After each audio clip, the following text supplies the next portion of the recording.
자, 옆에 분하고 인사해 주십시오. 큰 은혜 받으십시오. 사람들은 흔히 인생을 나무에 빗대서 말합니다.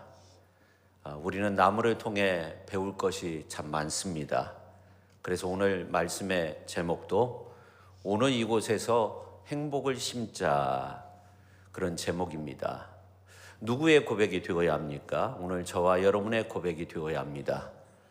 특히 우리 여신도 회원들의 그런 고백이 될 수 있기를 바랍니다.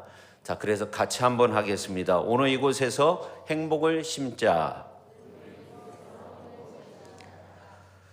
인생을 나무에 비교한 책이 있는데 가장 유명한 책이 실버스타인이 쓴 아낌없이 주는 나무라는 그런 책입니다. 그 외에도 우종영 씨가 30년 동안 나무를 치료하면서 나무를 통해 깨달은 삶의 지혜를 정리한 책이 있습니다. 나는 나무에게 인생을 배웠다, 그런 책입니다. 여러분, 한 번 자리를 잡게 되면 한 자리에서 생명을 다하는 날까지 짧게는 몇 년, 길게는 수천 년까지 그 자리를 지키는 유일한 생물이 있습니다. 그게 바로 나무입니다. 그 오랜 시간 동안 나무는 비바람, 눈보라, 혹한 폭염을 견뎌냅니다. 그리고 그 자리에서 세상이 변하는 이러한 모습을 바라보게 됩니다. 나무를 연구하는 사람들에 의하면 일제시대나 6.25 때 나이테를 조사해 보니까 거의 변함이 없었다는 거예요. 나무가 스트레스를 받은 거죠. 이렇게 여러 풍파를 견딘 나무는 자라나서 편안한 휴식처를 우리에게 제공해 줍니다. 나무는 살아있을 때는 신선한 공기, 유익한 열매를 제공해 주기도 하고 죽어서도 다양한 형태의 유익함을 우리 인간에게 제공해 줍니다. 어떤 나무는 뿌리까지 제공해 줍니다. 저는 지금도 아주 어렸을 때 다니던 그 교회에 그 당나무 넝쿨이 있었는데 그 나무를 이렇게 그네 삼아서 놀았던 기억이 납니다. 그때 어렴풋이 기억이 남는 것은 그네를 타면서 어떤 그 친구와 우리가 나중에 만나자, 뭐 그런 약속을 했던 기억이 납니다. 성도 여러분, 나무는 세상 그 무엇에게도 해를 끼치지 않습니다. 그 자체로도 평안과 휴식과 유익을 가져다 줍니다. 그런데 나무가 일반적으로 먼저 뿌리에 그 영양분을 공급해서 뿌리가 잘 튼실하게 성장할 수 있도록 한다는 거예요. 그 시기가 보통 한 5년 정도 걸린다고 합니다. 그리고 나무는 이 시기를 지나고서야 비로소 하늘을 향해 줄기를 뻗기 시작하고 세찬 바람, 폭우도 견뎌낼 수 있는 성목으로 성장하게 된다고 합니다. 오늘 우리도 우리 신앙이 깊게 뿌리를 내리고 난 다음 아주 크게 성장할 수 있는 거죠. 우리 인생에서 어려움을 딛고 성장하기 위해서는 내적인 인내가 필요한 거예요. 그런데 나무는 여름이 깊어질수록 조금씩 성장을 멈추게 된다고 합니다. 그리고 자람을 멈춘 가지 끝에 꽃이 피거나 열매를 맺게 된다는 거예요. 만약 나무가 성장을 멈추지 않고 자라기만 한다면 뿌리로부터 멀어져 가지고 에너지를 공급받을 수가 없다고 합니다. 숲을 연구하는 사람들에 의하면 불모지와 같은 땅이 생명을 품을 수 있는 희망의 땅으로 거듭나기 위해서 가장 먼저 자라는 고귀한 나무가 가시덤불이 되어야 한다고 해요. 척박한 땅에 가시덤불이 먼저 뿌리를 내리고 그 뿌리가 깊게 내려지면 자갈밭이 생명을 품을 수 있는 땅이 된다는 거예요. 그래서 한라산에 만들어진 울창한 원시림이 그런 모습이라고 합니다. 그런데 나무를 일단 심고 난 뒤에는 건드리지 말고 걱정하지 말고 돌아보지 말아야 한다는 거예요. 사람들은 나무에 대한 사랑이 지나쳐서 나무를 심어놓고 계속 물을 주고 흔들어 제끼고 그래가지고 나무가 자생력을 잃는 경우가 많이 있다고 합니다. 저는 말씀을 준비하면서 가까운 천변에 이 버드나무를 보았어요. 천변에 많은 나무가 있었는데 이제 그 잘려나갔죠. 근데 송천동은 좀 이렇게 물가에 버드나무가 남아 있습니다. 지난번 천변이 어렸을 때 자전거를 타고 가면서 정말 이 나무가 발시럽겠다 그런 생각을 했어요. 왜냐하면 그 얼음물에 물속에 그 뿌리가 다 있을 거 아닙니까? 근데 그 뿌리가 대부분 흙 속으로 들어가 있기 때문에 육지 쪽으로 들어가 있기 때문에 이 버드나무가 대부분 물 쪽으로 기울어져 있더라고요. 그리고 봄에 이 버드나무 가지가 물에 닿을 정도로 그렇게 성장을 하게 됩니다. 그러니까 이 버드나무가 전부 물 쪽으로 많이 숙여져 있는 거죠. 그렇지만 넘어지지 않는 것은 육지 쪽으로 아주 깊게 뿌리를 내려 있기 때문에 그렇습니다. 버드나무는 나뭇잎 머리칼을 전부 물에 닿을 정도로 내려서 겸손함으로 성장을 하죠. 버드나무처럼 오늘 우리도 성장할수록 겸손함을 유지할 수 있어야 합니다.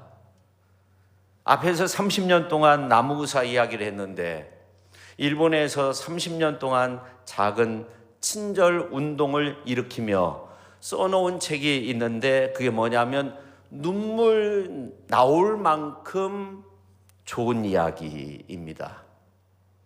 그 내용 가운데 하나가 중소기업 사장으로 일했던 어느 분이 사업에 실패를 하게 되었어요. 그래서 막노동을 할 수밖에 없었습니다. 사람들의 눈이 이제 의식이 되어 먼 곳에 가서 아무도 없는 아는 사람이 없는 곳에 가서 그렇게 막노동을 하게 되었습니다.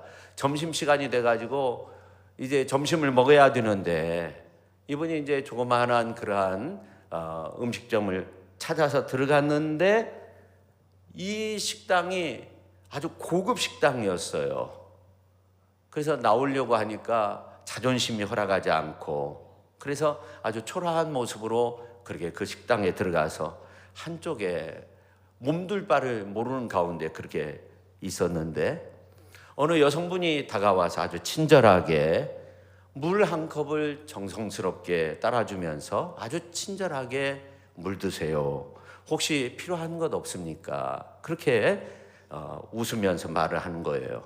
근데 이분이 갑자기 눈물이 나면서 내가 좀 더 열심히 노력해야 했는데 그런 생각이 들었다는 거예요.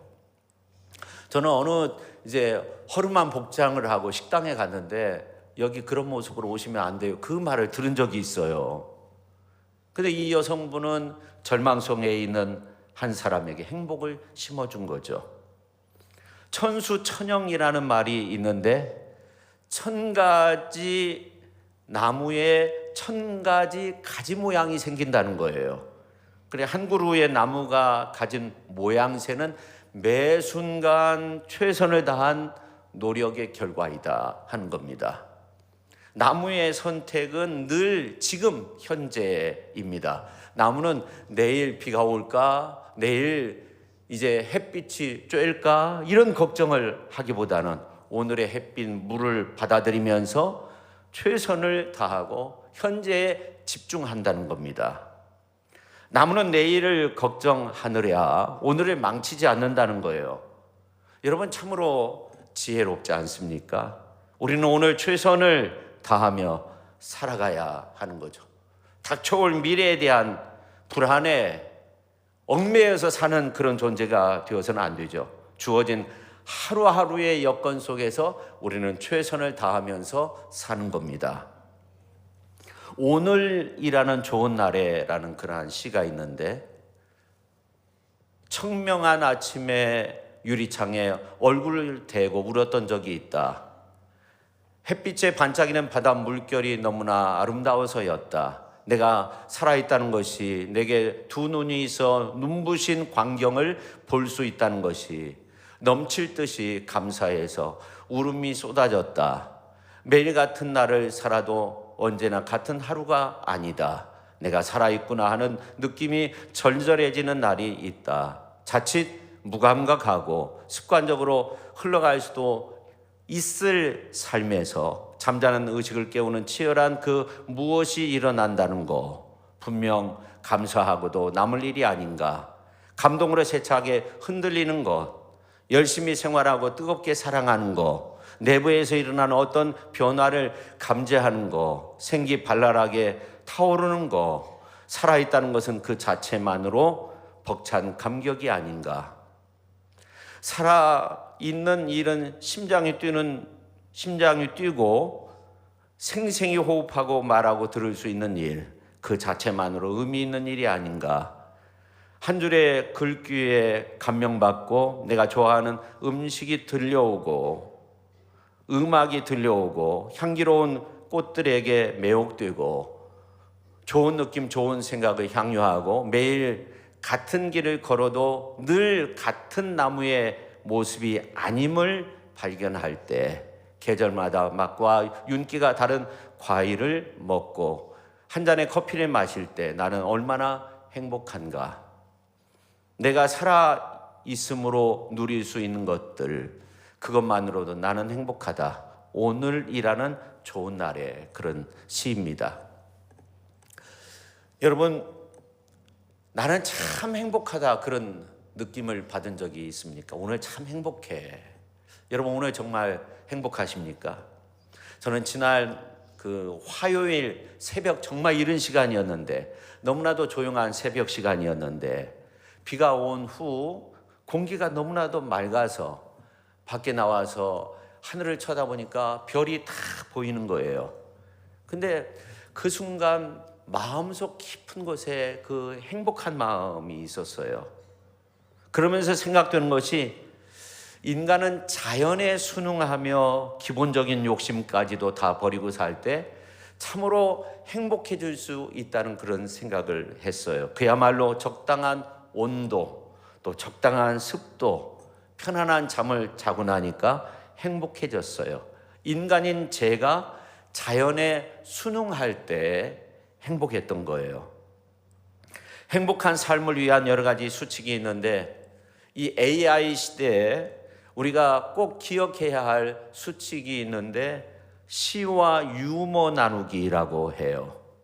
시, 유머가 우리의 정서를 순화시키고 우리의 삶을 정말 행복하게 만드는 중요한 역할을 한다고 합니다. 그래서 현대인들이 가지고 있는 감정상 나타나는 여러 가지 많은 문제들이 있는데, 시를 통해서 그리고 유머를 통해서 순화시킬 수 있다는 겁니다. 그렇습니다. 이 행복은 누가 나에게 갖다 주는 것은 아니에요. 내가 만들어가는 창작품인 거예요. 내 생활에서, 내 근무지에서, 가정에서 내가 주인이 되어서 행복을 만들어 갈 수 있어야 되는 거예요. 만들어 갈 줄 알아야 하는 겁니다. 사람은 누구나 행복하기를 원합니다. 행복하기 위해서 신앙생활하고, 행복하기 위해서 사업을 하고, 행복하기 위해서 공부도 하고, 저축도 하고, 행복하기 위해서 아침부터 밤까지 최선을 다해서 일도 합니다. 오늘 전도서 기자는 이렇게 말합니다. 그가 비록 천년의 갑절을 산다 할지라도 행복을 보지 못하면 마침내 다 한 곳으로 돌아가는 것뿐이 아니냐, 그렇게 말씀하고 있어요. 천년의 갑절을 산다 하여도, 이게 무슨 말일까요? 2000년이라는 말이 아닙니다. 원어적으로 볼 때 1000년을 2번 산다는 거예요. 그렇게 오래 살아도 행복하지 못하면 별 의미 없는 인생이 된다는 거예요. 그런데도 많은 사람들이 행복하지 않다고 말합니다. 제가 앞에서 읽어드린 시의 내용처럼 오늘이라는 이 좋은 날에 행복해하지 않고 불행하게 사는 사람들이 너무나도 많이 있습니다. 내 삶은 행복한 거리가 너무나도 멀다고 판단하면서 지내는 분들이 너무나도 많이 있습니다. 오늘 여신도 주일을 맞이해서 우리 여신도분들이 오늘 우리 모두가 이곳에서 행복을 심을 수 있는 그런 귀한 은혜가 우리에게 필요합니다. 성도 여러분, 하나님은 나 자신에게 관심이 있어요. 이걸 알아야 돼요. 하나님은 다른 사람이 아니라 하나님 앞에 있는 나에 대해서 관심이 있고 내가 행복해하기를 하나님은 원하세요. 다른 어떤 사람으로 인해서 여러분의 마음이 아파하고 슬퍼하고 힘들어하고 불행해하고 이런 거 하나님께서 기뻐하시지 않아요. 여러분의 남편, 아내, 자녀, 부모 그 위에 어떤 사람으로 인해 마음 아파하면서 불행해하면서 사는 모습은 하나님께서 기뻐하시지 않아요. 이게 제가 말씀드리고자 하는 것은 뭐냐면 하나님은 우리 한 사람 한 사람 모두가 행복하기를 원하신다는 거예요. 이걸 잘 이해를 해야 돼요. 그러므로 이 행복은 1차적으로 우리의 마음의 결단에 있다는 거예요. 우리가 매일매일의 생활 속에서 내가 행복해져야지 그렇게 결단을 내리고 행복해질 수 있는 길을 걷는 것이 중요한 거예요. 그래 행복한 사람이 정말 될 수 있는 거예요. 오늘 저와 여러분이 어떻게 하면 세상에서 행복할 수 있을까? 오늘 말씀을 통해 함께 은혜를 나누고자 합니다. 첫째, 매일매일 일정한 시간 동안 성경을 읽고 말씀을 묵상하고 하나님께 기도를 하며 하나님과 동행해야 한다는 겁니다. 사람은 육신의 양식만 먹고 살 수 없어요. 사람은 영의 양식이 필요한 거예요. 영의 양식에 굶주린 사람은 믿음과 소망과 사랑의 생활을 할 수 없어요. 사랑, 일학, 화평, 오래 참음, 자비, 양성, 충성, 온유, 절제의 생활을 할 수가 없어요. 근데 하나님의 말씀 끊임없이 영적인 양식을 우리에게 공급해 주는 거예요. 우리가 밥을 먹으면 힘이 생기는 것처럼 매일 하나님의 말씀을 묵상하면 인생의 허기증을 느끼지 않고 끊임없이 다가오는 시험, 환난도 이겨내면서 행복한 삶을 살 수 있게 되는 겁니다. 그러면서 하나님 앞에 기도하면 하나님의 성령으로 충만해지고 기쁨과 지혜가 넘쳐나서 어떤 일을 당해도 능히 이길 수 있는 그러한 능력이 우리에게 주어지는 거죠. 그래서 늘 기도함으로 하나님과 깊은 교제를 하면 행복한 삶을 살 수 있는 겁니다. 우리가 일생 살아가다 보면 끊임없이 시험과 환난이 다가오지만 이것을 이길 수 있는 내적인 힘이 필요한데 우리가 하나님의 말씀과 기도를 통해서 우리가 그 내적인 힘을 길러야만이 진정 행복한 삶을 살 수 있는 겁니다. 그 다음에 두 번째, 주님을 영화롭게 하기 위해서 결단해야 된다는 거예요. 인간은 삶의 의미와 목적이 분명하지 않을 때 방황하는 거예요. 방황하는 삶에는 결코 행복이 없는 거예요. 그런데 인간의 진정한 삶의 의미와 목적은 예수님 안에 있기 때문에 예수님을 영화롭게 하는 인생을 살고자 할 때 인생의 방황이 그치게 되는 거예요. 여러분, 지금 온 세계는요 AI 시대가 돼가지고 삶의 공허와 상실감을 느끼는 사람들이 더 많아지고 있다고 합니다. 우리가 진실로 의미 있고 가치 있는 삶을 살려면 우리를 위해 십자가상에서 고난받으시고 죽으셨다가 3일 만에 부활하신 예수 그리스도를 우리의 삶 중심에 모셔야 되는 거예요. 우리 마음 중심에 모셔야 되는 거예요. 그리고 하나님을 영화롭게 하는 그러한 생활을 우리가 해야 되는 겁니다. 그렇게 할 때 예수 그리스도를 우리의 삶의 자원으로 삼고 하나님의 영광을 위해서 살 때 우리는 진정 행복해지는 겁니다. 그 다음에 세 번째는 우리의 마음의 병을 청산해야 한다는 겁니다.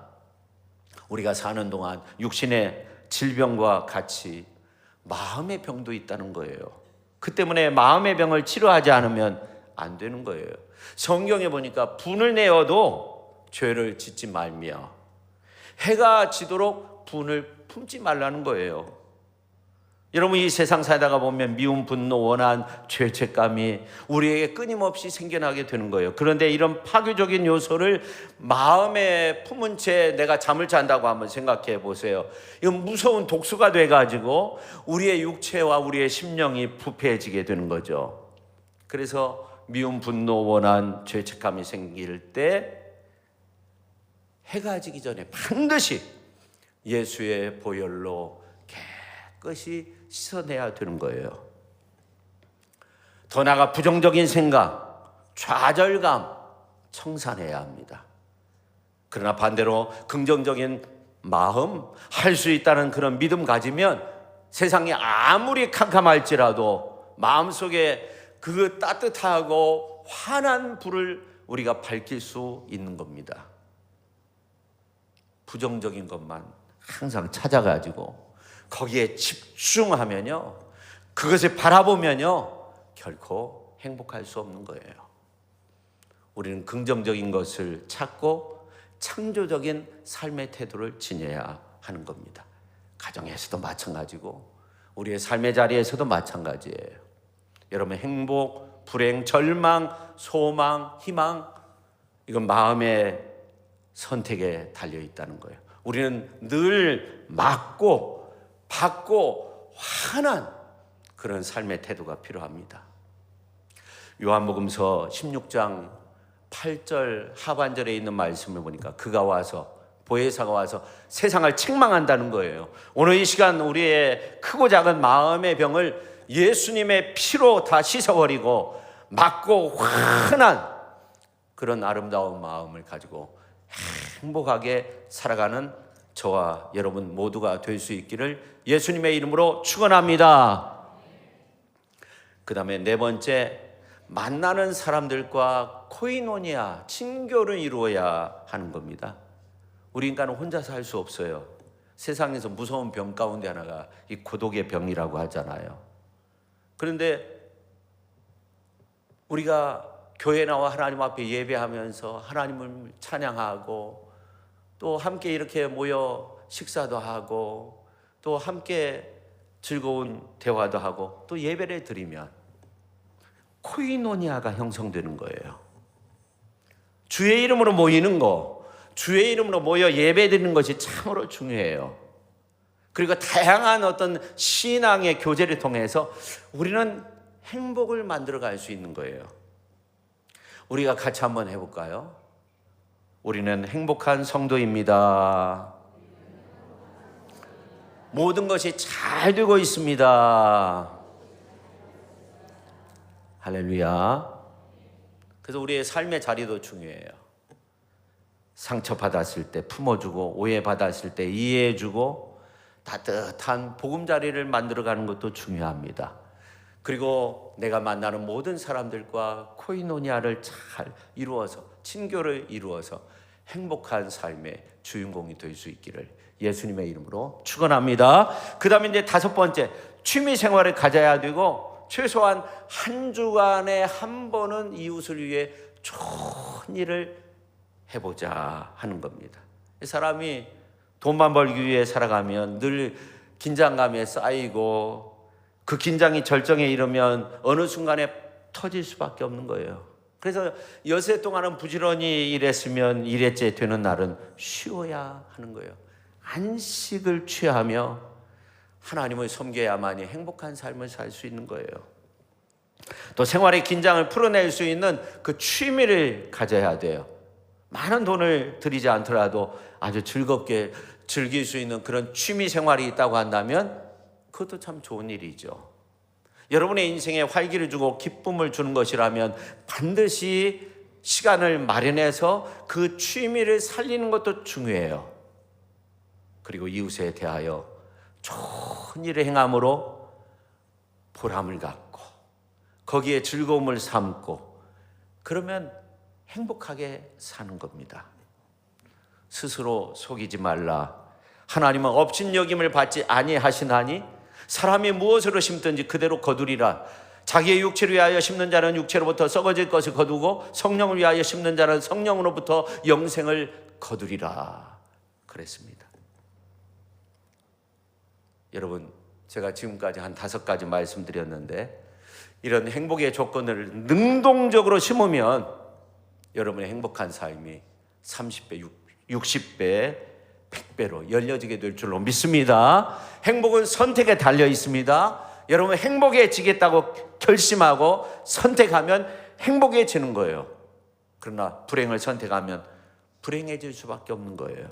여러분의 마음 중심에 나는 행복해야지, 행복을 선택해야지, 그런 마음으로 살아서 올 한 해 행복한 인생의 주인공들이 다 될 수 있기를 예수님의 이름으로 축원합니다.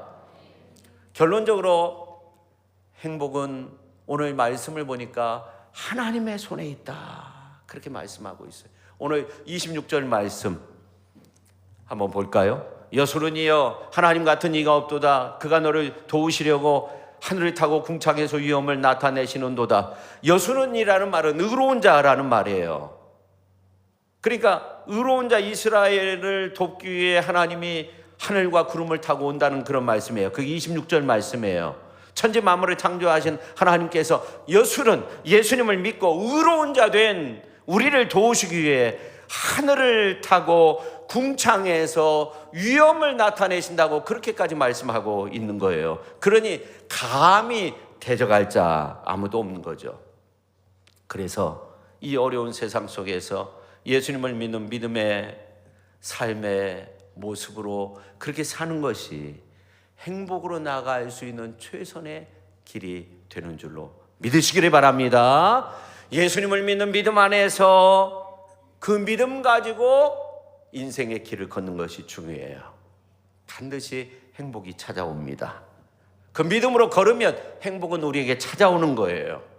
여러분 새해에 힘들고 좋은 일이 있어도 그것 때문에 여러분의 믿음을 버리지 마십시오. 믿음을 위해서 배려하고 희생하고 최선을 다하십시오. 우리는 믿음의 기적과 믿음의 능력을 체험해야 합니다. 그래서 하나님 안에서 이 세상에서 최고로 행복한 최선의 행복자, 최고의 행복자가 될 수 있기를 예수님의 이름으로 축원합니다. 그뿐만 아니라 오늘 이제 말씀해 보면 최고의 행복자가 될 수 있는 그 근거가 나오는데 27절에 나와 있습니다. 같이 한번 읽어볼까요? 영원하신 하나님이 내 처소가 되시니 그의 영원하신 팔이 내 아래에 있도다. 그가 내 앞에서 대적을 쫓으시며 멸하라 하시도다. 그러면서 28절에 있는 말씀 같이 한번 크게 읽어보죠. 이스라엘이 영원히 거하며 야곱의 샘은 곡식과 새 포도주의 땅에 홀로 있나니 곧 그의 하늘이 이슬을 내리는 곳에로다. 아멘. 여기 보니까 야곱의 샘 그리고 하늘이 이슬을 내린다, 이 말은 1차적으로 물질의 축복을 주신다는 겁니다. 근데 더 넓게 해석하면 하나님께서 행복의 은혜를 우리에게 베풀어 주신다는 그런 말씀이에요. 메마른 대지에 하늘에서 이슬이 내리듯이 병오년 새해에는 하나님께서 우리에게 그런 놀라운 행복의 은혜를 주실 줄 믿으시기를 바랍니다. 여러분, 에밀리 피어슨이라는 사람이 평범한 메리의 특별한 행동이라는 그러한 책에서 이런 내용을 담았는데, 나누면 나눌수록 커지는 것이 무엇인가? 답은 행복이라는 거예요. 우리는 행복을 나눌수록 우리의 삶은 더욱더 풍요로워지고 행복해지는 거예요. 여러분, 한 사람이 5사람에게 행복을 선사하고 그 5사람이 또 다른 5사람에게 행복을 선사하고 그렇게 보름이 지나면 이 세상에 있는 대부분의 사람들이 행복해질 수 있다고 합니다. 알렉산더, 징기스칸이나 나폴레옹이 이루지 못한 이 세계 정복의 꿈이 나의 작은 행복 실천, 그 나눔을 통해 완성될 수 있다는 거예요. 우리 모두가 그렇게 하면 세상은 변할 거예요. 그렇습니다. 행복은 나누는 순간 행복해지는 거예요. 행복은 나누는 순간 세상도 행복해지는 거예요. 여러분, 행복 나눔, 사랑 나눔의 3대 원칙이 있습니다. 첫째, 미안해라는 말은 두려움 없이 해야 되고 고마워라는 말은 주저없이 해야 되고, 사랑해라는 말은 부끄러움 없이 말해야 한다. 여기에 축복해라는 말을 포함하면 행복의 사자성어가 만들어지는데 미고사축이죠. 미안해, 고마워, 사랑해, 축복해. 여러분, 우리 교회가 행복 운동을 해야 돼요. 미고사축이죠. 이 행복 운동을 실천하면서 미안해, 고마워, 사랑해, 축복해, 이 말을 하면서 나 자신도 행복하고 교회도 행복하고 가정도 행복하고 전주시, 이 나라, 이 민족이 행복해질 수 있기를 예수님의 이름으로 축원합니다. 자, 같이 한번 해볼까요? 미안해, 사랑해, 바뀌었어요. 미안해, 고마워, 사랑해, 축복해. 자, 시작. 미안해, 고마워, 사랑해, 축복해. 예. 다시 한번 시작. 고마워. 예, 우리 찬양대가 최고로 잘하시네. 여러분, 오늘 이제 말씀해 보면 행복이라는 단어가 히브리 말로 아슈레라는 그런 말입니다. 아슈레. 이 의미는 충만하고 완전한 행복을 의미하는 겁니다. 하나님의 백성은 아주 지극히 행복한 사람이다 선포하고 있는 거예요. 하나님의 백성이 행복한 이유는 여호와의 구원을 너같이 경험한 사람이 어디 있느냐 하는 거예요. 여호와 하나님이 우리를 돕는 방패가 되셨다는 거예요. 여호와 하나님이 우리의 영광의 칼이 되신다는 거예요. 여호와 하나님은 우리에게 승리를 이루도록 힘과 능력을 주셨다는 거예요. 그래서 하나님의 백성들이 승리해서 우리가 높은 곳을 밟게 된다는 거예요. 그래서 오늘 29절 하반절에 나온 높은 곳을 밟는다는 이 말은 싸움에서 승리한다는 뜻도 있지만, 하나님은 언제나 우리의 인생의 삶에 행복으로 역사해 주시는 분이 되신다는 거예요. 모든 것들을 역전시키고 모든 것들을 변화시켜서 우리를 행복하게 그 길을 걷도록 이끌어 주신다는 겁니다. 여러분, 창세기 21장에 있는 말씀을 보면 아브라함이 브에세바에 에셀나무를 심었어요. 사철나무예요. 그리고 영생하시는 하나님의 이름을 불렀다고 그렇게 말씀하고 있습니다. 우리가 행복을 품고 행복을 심으면 여러분이 오늘 우리가 내딛고 있는 이 땅이 행복해지는 겁니다. 미래가 푸르게 되고 밝아지고 우리의 인생의 앞날이 진정 행복해지는 겁니다. 왜냐하면 하나님을 믿는 우리가 아슈레의 행복자라고 하나님은 우리에게 명령하고 있기 때문에 그래요. 하나님의 백성들은 우리가 아슈레의 행복자라고 그렇게 선언하고 있기 때문에 그렇습니다. 여호와의 구원을 얻은 너 같은 백성이 어디 있느냐고 그렇게 말씀하고 있는 거예요. 우리를 향해서, 저와 여러분을 향해서 하나님은 그렇게 선포하고 있는 거예요. 이제 우리는 행복을 심기만 하면 되는 거예요. 우리 여신도 회원들께서 행복을 심기만 하면 되는 거예요. 주님을 향한 믿음이 있으니까 우리가 행복을 심으면 되는 거 아닙니까? 오늘 여신도분들이, 오늘 이 예배에 참여한 모든 분들의 행복을 심는 행복 식목 인생이 되어야 할 줄로 믿습니다. 새해 주님께 행복을 심으시기를 바랍니다. 주님의 몸된 교회를 위해서, 이웃을 위해서 행복을 심으시기를 바랍니다. 새해에는 불행한 사람이 없이 모두가 최고의 행복자, 최선의 행복자가 될 수 있기를 예수님의 이름으로 축원합니다. 축원합니다. 기도하겠습니다. 하나님 아버지, 오늘 말씀을 통해서 우리가 아슈레의 행복자, 최선의 최고의 완벽한 행복자인 것을 하나님은 우리에게 예수 그리스도를 믿고 의롭게 된 우리에게 선포하십니다. 여수르나 의로운 자야 하면서 우리에게 선포하고 있는데, 우리는 행복을 선포하지 않고 행복하다고 말하지 않고 행복을 정하지 않고 내가 행복한 삶을 살게 되리라 결단하지 않고 살아갈 때가 얼마나 많이 있습니까? 주님, 우리를 용서해 주시고 이 시간을 통해서 우리가 변화되어 행복한 그러한 축복의 삶의 주인공들이 다 되게 하여 주시옵소서. 예수님의 이름으로 기도하옵나이다. 아멘.